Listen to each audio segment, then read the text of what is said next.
everyone. This week we're going to be talking about lessons 73 to 76. So let's get started. This week you're going to need your lessons manual, the student worksheets book, the math card games manual and the game cards, the geared clock, the minute clock cards, both sets. You'll need your plastic coins. You will also need some containers. You will need the gallon container, 2 half-gallon containers, and at least 2 quart containers. Those are not included in the Right Start Math materials. If you have a funnel, that would be great. If not, you can work without the funnel for one of the lessons. And you will also need the dry erase board. This week, your child is going to continue to work on fractions by applying them to time, money, liquid measurements, and music. I absolutely love this section in level D. Let's get started by turning to lesson 73.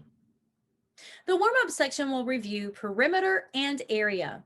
Feel free to review lesson 72 if you need to review those concepts. Look at the section called Reviewing Half Hours. You're going to start with your gear clock, that's this clock, and you're going to start it at the 12 o'clock position where both the minute hand and the hour hand are both pointed at the 12. Then you're going to move your minute hand around the clock face and have your child stop you when you've reached the full hour. And you're going to want to do that several different times until you know your child has it. Once you've done it several times, your child's nailing those down, then you're going to ask your child to stop you at the half-hour segment. So they're going to go until you hit that half an hour. Again, do this several different times until your child is very, very comfortable with the half an hour. Then you're going to do the 15-minute increments. So you're going to do 15 minutes and have your child stop you every 15 minutes. Now, if your child is has not worked with analog clocks before, your child might not know exactly how that clock works.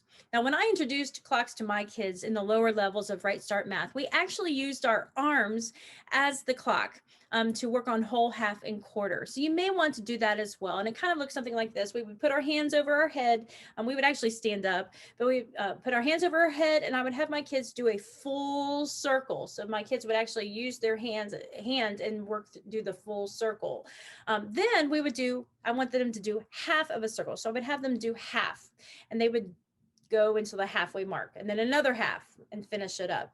Then when we did the quarters, we would do the same thing. Every quarter, I'm having a hard time here, every quarter, quarter, and quarter. And that kind of helped them physically understand how time worked on the clock anyway. Now make sure that you work with the clock as long as your child needs until your child sees the whole half hours and quarter hours on the clock. Then you're going to give your child worksheet 56. Have them read through these instructions independently and then do that first chart on the worksheet. If your child struggles in following instructions or maybe absorbing what all of the instructions say, have your child read those instructions out loud. Now take a look at the section called Minutes in an Hour. Here you're going to ask your child how many minutes the hour hand moves during an hour.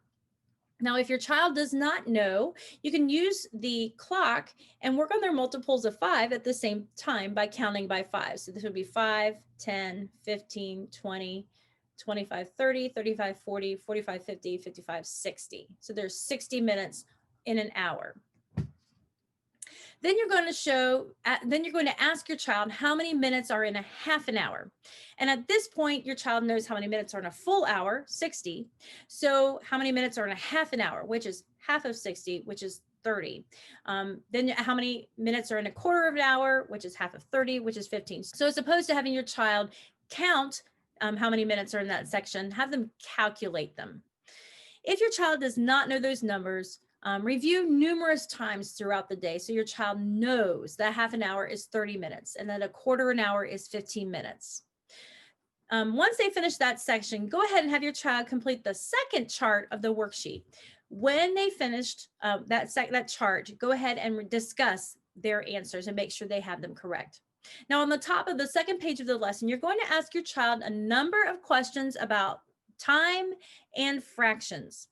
Some of these questions are a little more tricky than others, so be sure you give your child time to think through these questions. Try not to give them answers or hints unless they start to show some frustration.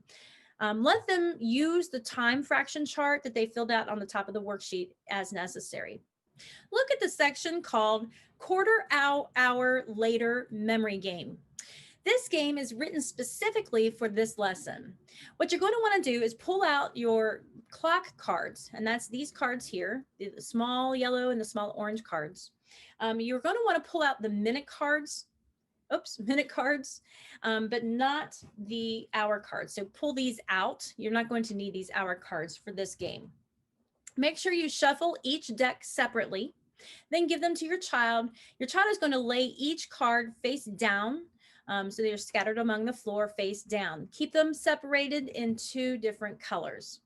Then your child is going to turn over one card, look at the minutes. So in this case, it'll be 30.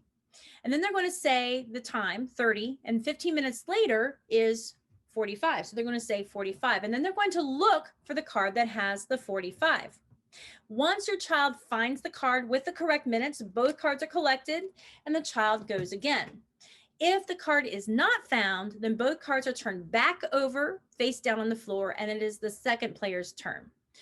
Once that game is over, your child is going to then complete worksheet 56 independently if possible. Make sure that you walk through any errors that they make on the worksheet. Now, the last problem on the worksheet is a word problem. You're going to want to discuss this word problem with your child. If your child got the problem correct, great. Have them tell you how they got that answer. If they did not get it correct, listen to how they got to that answer. Have them explain it to you. Listen to how they got that answer, and then correct their logic as needed as they move through that question, through that problem. If there is extra time at the end of this lesson, you can play the fraction war game, which you played previously. Also, if your child is still working on their multiplication math facts, be sure to play a multiplication math card game. Let's go ahead and turn to lesson 74. For this lesson, you're going to need the plastic coins.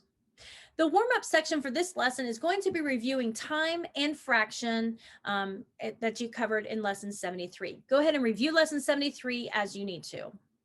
Look at the section called Reviewing Parts of a Dollar. Here you're going to remind your child that a dollar is 100 cents, and then let them know that the word or the portion of the word cent means 100. You're then going to ask your child to think of words that start with cent, and they give you some examples in the lesson manual, century and centennial. If you want to look up some more words before the lesson time, that would be great too. You're going to then lay each coin out from your plastic coins. So you're going to put one of each coin out in front of your child for your child to view. The next paragraph is going to ask your child to find the largest coin, and then you're going to tell them that that coin is a half a dollar. Ask then your child how much value the half dollar has. If your child doesn't know, then remind them that the dollar is 100 cents. So how much is half a dollar? So they're going to take half of it. Then have your child find the next largest coin, which is the quarter. Ask them how much a quarter is worth, or a quarter of a dollar. If your child doesn't know, have them figure it out by using the fractions. Remember that a quarter is a half of a half. So if the 50-cent piece or a half a dollar is 50 cents, then a quarter would be 25 cents. Then you're going to have your child find the smallest coin, which is the dime. Ask them how much that is worth, 10 cents. Ask them how many dimes are in a dollar. Let them think about that. And there are 10 dimes in a dollar. And then ask them, what fraction of a dollar then is a dime, which would be 1/10. You're then going to have your child find the nickel and then the penny, asking questions provided in the lessons. On the top of the second page of the lesson, you're going to give your child worksheet 57 and have them complete the first two charts at the top. Once those charts are done, independently if possible, then talk through those answers. Make sure those answers and charts are correct. Then have your child use those charts as needed to answer the questions on the worksheet. Once they finish working through that worksheet, review their questions and discuss any errors that they've made. The math card game suggested for this lesson is fraction of 12 game. And we do have a blog for that game. It is 2017 summer game number 19, fraction of 12. Now, if your child is still learning their multiplications, make sure you're playing a multiplication math card game for them as well. Go ahead and turn to lesson 75. Now, this is the lesson where you're going to need a gallon container filled with water, 2 half-gallon containers, and at least 2 quarts containers. Make sure if you have one available that you also pull out the funnel, because you're going to pour the water from the gallon into the half gallons and then into the quarts. Now, these are not materials that are included in the Right Start math materials. In the warm-up section, the first paragraph is going to review the time working on with quarter of an hour, which you covered in lesson 73. The rest of the warm-up is going to review quarters in money. So you can review lesson 74 if your child is struggling with that. Take a look at the section called gallons and quarts. You're going to show your child a filled gallon container, or you can have your child fill the gallon container up with water on their own. And then you're going to ask the questions in that paragraph. You are then going to show your child the half-gallon container, have your child pour water from the gallon into the half-gallon container. And then again, follow the questions listed at the bottom of the first page of the lesson. Now on the top of page 2, you're going to ask or you show your child the quart container, and then again, work through the instructions and questions as listed in the lesson. Once you complete those activities, have your child complete the charts on the top of worksheet 58. Once those charts are completed, check their work. Any errors that they've made, make sure you discuss them and figure those out. Take a look at the section called summarizing. Here, you're going to ask some questions based on the charts that they've completed. This is going to help you make sure your child understands liquid measurements before they move on in the worksheet. If they get those right, go ahead and have your child complete worksheet 58. If not, keep working, come up with new questions in that section until they've got a good grasp on the liquid measurements. Once they complete the worksheet 58, make sure you discuss all of those questions, especially their errors. Make sure you're talking through those. There is not a specific game listed for this lesson. However, you will want to play a fraction card game if you have time, and then definitely if your child is still learning their multiplication math facts, definitely play a multiplication math card game. All right, well, let's go ahead and turn to lesson 76. This is an enrichment lesson. It's a fun lesson, especially if your child is musical or has some musical experience. However, if you are behind in your lessons, this is one of those lessons that can be skipped without a loss of continuity, and you can just move on and keep going. The first paragraph in this lesson is just a general discussion about time. The second paragraph is talking about time in music, most particularly about beats. You're going to have your child clap the beats to the song or the poem, Twinkle, Twinkle, Little Star. Now, if you have an active child, like I have a couple ADHD children in my home, you can also have them step to the beat of the song. That was fun for us. Take a look at the section called musical notes. Here you're going to draw each of the notes listed. You're going to draw a whole note, half note, quarter note, and then an eighth note. Now, when I drew these notes for my kids, I also included the value or the total amount of beats each note had. My children is familiar with music, but they didn't necessarily have it all memorized, especially when you got to the eighth notes. So I just kind of put them all down. So in case you do not know, the whole note has 4 beats, half note has 2 beats, quarter note has 1 beat, and an eighth note has a half of a beat. Then you're going to have your child complete the charts at the top of worksheet 59. If possible, have them complete that independently. However, because this might be new material for your child, you may need to be kind of like on hand to help discuss and ask questions to help your child fill in those charts. Look at the section called beats per measure. Let your child know that each measure for this particular lesson anyway will have 4 beats in it. Now, I actually used index cards for this section to represent measures. And I told my child that each measure, each index card, has to have 4 beats in it. So we would need to fill it with any note or combination of notes to total 4. So then we would fill in one of those measures or index cards with a whole note. Then I would ask my child, how many beats does a whole note have? 4. How many beats does a measure need? Measure need in my index card, it needs 4. And then ask, do we need to add any more? No, we do not need to add any more. You're going to continue to follow the instructions in the lesson manual by adding various notes and having your child answer questions and add other notes to fill in that measure. Now for us, once we finish the measures or adding notes to all of the measures and we've maxed them out to 4 beats, we would actually clap out the beat.